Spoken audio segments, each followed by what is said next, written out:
Well, I'm sorry I haven't been giving material out over the last few months.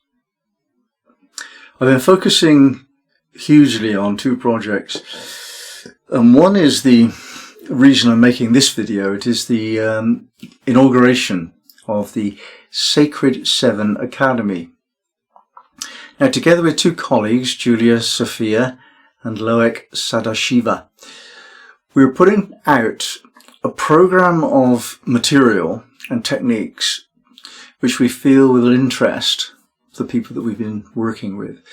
It's centered around the Sabian symbols, and specifically the Elven Star, which is the study of the Sabian symbols through the lens of the number 7, which we hold to be mystical and magical. Added to that would be the study of states of being, particularly those that are indicated by the Major Arcana in the tarot deck. And my method, called Sabian Alchemy Healing, where we take a very specific formula and apply it to the question that we have of life at the moment. All of this adds up to an intention to use what we have studied to lead us towards a happier future.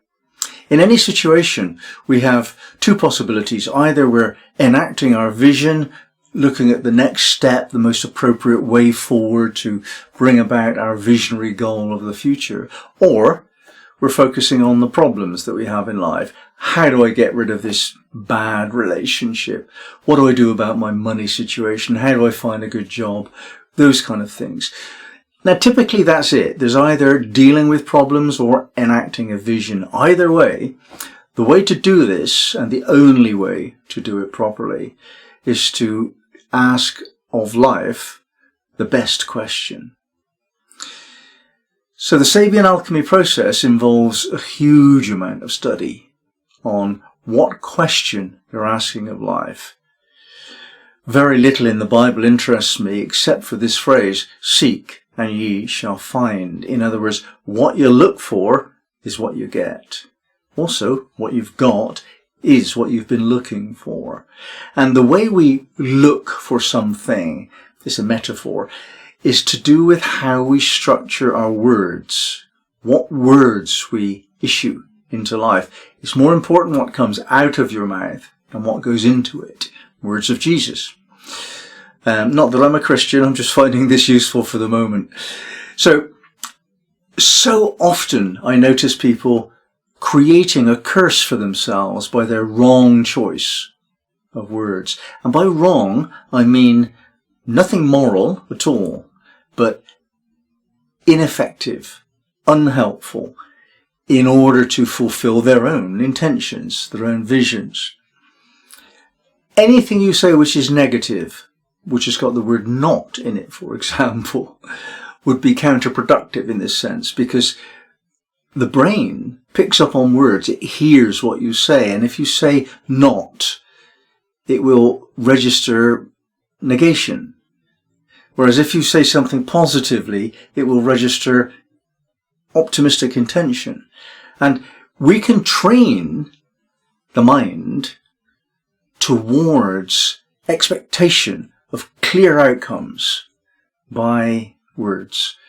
The words we use to speak of our outcome creates the outcome. Now, this is not a new secret. It's been known for all time, probably. But it's not in use. Most people speak negatively. Most people speak in a confused way. I see hundreds of clients and I ask them, how can I help? How many times do I get a really well-worked, prepared question that's efficient? Almost never. Almost never. Of the hundreds of people who ask me to help them with a question, don't know what question they're asking. And so rather than study all of the intricacies of your personality and use sort of magical techniques in order to get this vibe of excitement about how sexy it all is, it would do us a lot more good if we focused really clearly on what question we're asking of life. Now, Socrates knew this 2,500 years ago, and that's what is the Socratic method. Getting the question right.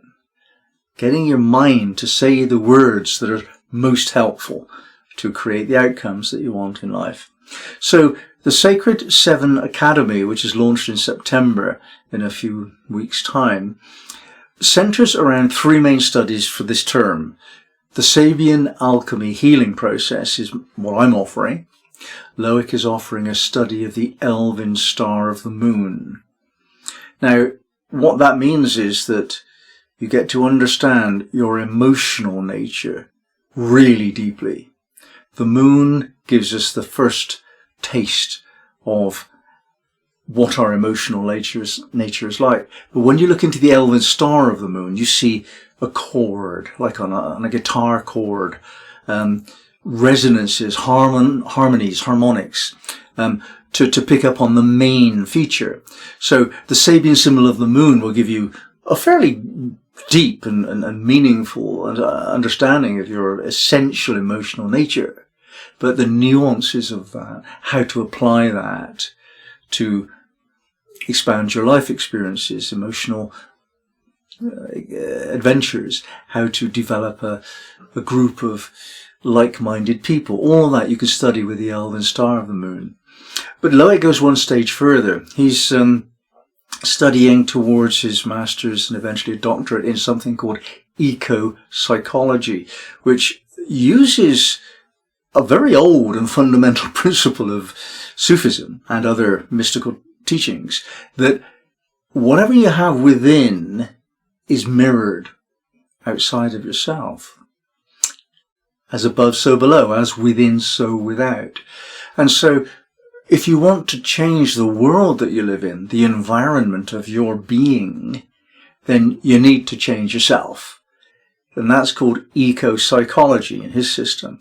So he's leading the Elven Star of the Moon topic in order for us to understand how to manage our moods, our emotions, our emotional state of being, our atmosphere, in other words, and making our atmosphere, in other words, the kind of vibe we give off when we're with other people, our atmosphere of being, how to make that into our ally,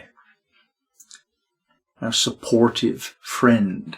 How do we make our emotional being create an atmosphere that supports our outcomes?